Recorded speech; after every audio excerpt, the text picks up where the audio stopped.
बिस्मिल्लाहिर्रहमानिर्रहीम। अस्सलामु अलैकुम वरहमतुल्लाहि वबरकातुहू। आज बहुत ज़्यादा गदों के बाद मेरी मुलाकात इमरान खान साहब के साथ हुई। हम सेशन कोर्ट में गए, वहाँ से परमिशन मिली, फिर नहीं मुलाकात करने दी गई। हम कंटेम्प्ट ऑफ कोर्ट में गए, फिर उसके बाद हाई कोर्ट में गए और हाई कोर्ट के आर्डर पर फिर हमारी मुलाकात की परमिशन हुई। मैं आज खान साहब से मिला मुद्दतों बाद, क्योंकि पहले अक्सर और बेशतर जब जाते थे मुलाकात हो जाती थी, लेकिन खान साहब पहले से ज्यादा भी इस वक्त वो ताकतवर है, पहले से ज्यादा है। वो अपने अफकार, नजरियात और राह पर वो डटा हुआ है, उन पर ईमान और बावर यकीन रखता है। पहले से ज्यादा खुदा पर ईमान में इजाफा हुआ है, अल्लाह पर तवक्कुल बढ़ा है, हिम्मत बढ़ी है, शुजात बढ़ी है, बहादुरी बढ़ी है और उम्मीद भी बढ़ी है।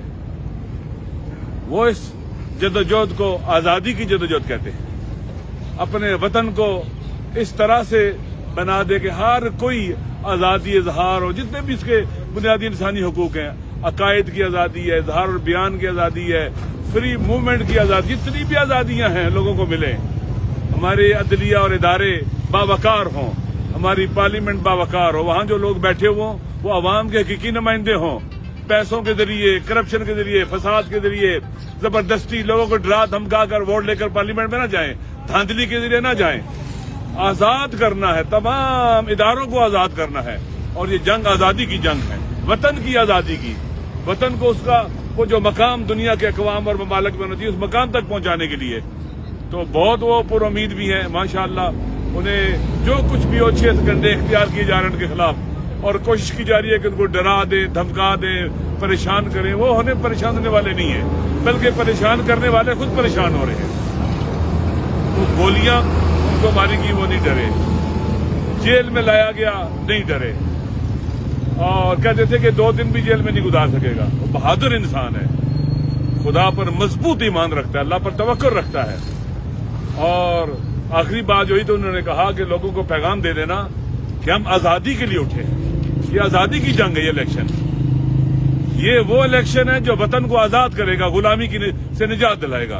गैरों के गुलाम बन के रहना ये कुरान के खिलाफ है।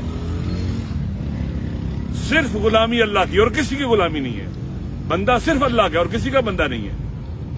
लिहाजा वो कुरान का उन्होंने जो मुतालिया कर रहे हैं, कुरान को जो पढ़ रहे हैं, वो खुद कहते हैं कि मेरी नॉलेज में बहुत इजाफा हो रहा है।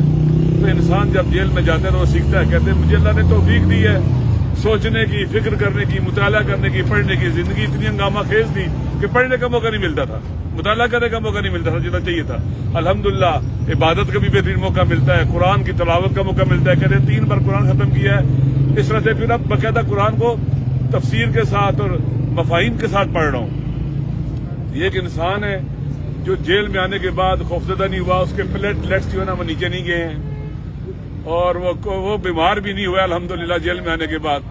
वो सेहतमंद है, अल्हम्दुलिल्लाह सेहतमंद है बज़ाहिर, तो डटे हुए हैं। और मुझे भी खुशी हुई है कि हम जिसके साथ खड़े हैं और हम इकट्ठे खड़े हैं जिस जगह के ऊपर, वो शख्स दलेर है, बहादुर है, शुजा है, अपने वतन के साथ बावफा है, अपनी कौम और मिल्लत के साथ भी बावफा है। तो अल्हम्दुलिल्लाह ऐसा शख्स किबरीत अहमर होता है। वो पाकिस्तान के अवाम को एक कौम बनाने का सफर जो है जारी किए हुए है। कि आपको पता है कि हमें टुकड़ों में बांटा गया है, हमें शिया सुन्नी की तफरीक में डाला गया। इलाकाइयत, लसानियत, महाजर, सिंधी, बलोच, पश्तून, पंजाबी, सराइकी टुकड़ों में बांट के नफरतें पैदा की गई ताकि हम एक कौम न बन सके, और हमें टुकड़ों में बांट कर हम पर फिर मुसल्लत हुआ जाए।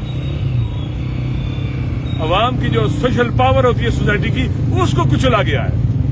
अब कौम खड़ी है, गुज़श्ता आपको पता है कि पिछले साल अप्रैल से डटी हुई है। जितना जुल्म होता है, जितनी ज्यादती होती है, जितने अच्छे हथकंडे इख्तियार की जाते हैं, इतने ही पावर का मिस यूज करने वाले नंगे हो रहे हैं, और उतने ही खान साहब की पॉपुलरिटी में इजाफा हो रहा है लोगों के अंदर। वो पार्टी से भी बालातर है, लोग उससे मोहब्बत करते हैं। अल्लाह ने भी कहा है कि जो लोग अल्लाह पर ईमान लाए और अमाल सालिह अंजाम दिए, अल्लाह लोगों के दिलों में उनकी मवद्दत को पैदा कर देता है, जो कि हमें किसी की गुलामी कबूल नहीं है। आजादी की बात करें, हुर्रियत की बात करें, शुजाअत और बहादुरी की बात करें, तो ऐसा शख्स वाकईन پاکستان کی سرزمین پر آپ جانتے ہیں کہ لیڈروں کو آپ جانتے ہیں پاکستان کے جو لیڈر ہیں سارے کے سارے ان کے حلیوں سے آپ واقف ہیں. تو شکر خدا ہے کہ اپنی قوم اور ملت اس شخص کے پیچھے کھڑی ہو گئی ہے جو اس قابل ہے کہ اس پر اعتماد کیا جا سکے. خان صاحب کس سے آزادی چاہتے ہیں؟ کیا انہوں نے کوئی ذکر کیا؟ دیکھیں پاکستان کے اندر قانون کی حکمرانی ہے. ہر وہ فورس جو لاقانونی پھیلاتی ہے اس سے آزادی ہے. پاکستان کے اندر آئین کی حکمرانی چاہیے, قانون کی عملداری. آئین کو جنہوں نے جرگمار بننے سے آزادی, عالمی قوتوں سے آزادی, ان کے ہمارے امور میں دخالت سے آزادی. ہم ان کے ساتھ لگ کے اپنے پاکستان کو تباہ و برباد کیا ہے. پہلے ٹوٹا ہے, اب باقی ماندہ پاکستان دیکھیں جنگ کی حالت پیش کر رہا ہے, تباہ و برباد ہے, معاشی طور پر سیاسی طور پر بحران ہے, سیکورٹی کے مشکلات اور مسائل ہیں جن کے ساتھ ہم کھڑے ہیں. ان سب سے آزاد ہوں تاکہ پاکستان کے عوام طے کریں کہ ہم نے کس طرف جانا ہے. پاکستان کے عوام طے کرے کہ ہماری منزل کیا ہے, راستہ کیا ہے, ہم نے ادھر جانا ہے. نہ یہ کہ ہمارے لیے باہر سے طے ہو جائے اور وہ فیصلہ کریں اور ہم جناب ان کے غلاموں کی طرح سر جھکا کے اس پر عمل کریں. میرے خیال میں نہ یہ قرآن اجازت دیتا ہے, نہ سنت, نہ انبیاء اولیاء خدا, نہ ہمارے شہداء اور وہ عظیم لوگ جو ہمارے پیشرو تھے, کوئی بھی نہیں اجازت دیتا کہ ہم غلامی کی توق گلے میں ڈال کر سر جھکا کر ان ظالموں کے پیچھے چلیں جو غزہ کے بچوں کے قاتل ہیں. امریکہ غزہ کے بچوں کا قاتل ہے, اسرائیل غزہ کے بچوں کا قاتل ہے. اس نے کہا تھا ہم اسرائیل کو تسلیم نہیں کریں گے. امریکہ کو کہا تھا کہ آپ غلامی قبول نہیں کریں گے. آج آپ دیکھ لیں غزہ میں کون قاتل ہے. 30,000 کے قریب بچوں کا, عورتوں کا اور مردوں کا, بے گناہوں کا قاتل اسرائیل. اس کے ساتھ آپ سفارتی تعلقات قائم کرنا چاہتے تھے جو قاتل ہے. اور امریکہ جو اس کو اسلحہ بھیج رہا ہے, جہاز دے رہا ہے, توپیں دے رہا ہے, سب کچھ دے رہا ہے اس کو اسلحہ. اور امریکی کمانڈ اینڈ کنٹرول سینٹر وہاں بنا ہوا ہے غزہ کے لوگوں کو مارنے کے لیے, ان بچوں اور عورتوں کو مارنے کے لیے. ان سے آزادی. عرب حکمران ان کے غلام ہیں. دیکھیں سب کچھ رکھنے کے باوجود ان کے ہاتھ بندھے ہوئے قیدیوں کی طرح ہیں, وہ غلام ہیں. وہ امریکہ کے مقابلے میں غزہ کے مظلوموں کی حمایت نہیں کر سکتے. اس لیے آزادی وسیع معنی رکھتی ہے اور انشاءاللہ ہم آزادی کے سفر میں اکٹھے ہیں اور خون کے آخری قطرے تک, آخری سانس تک اس راستے میں چلتے رہیں گے. شکریہ.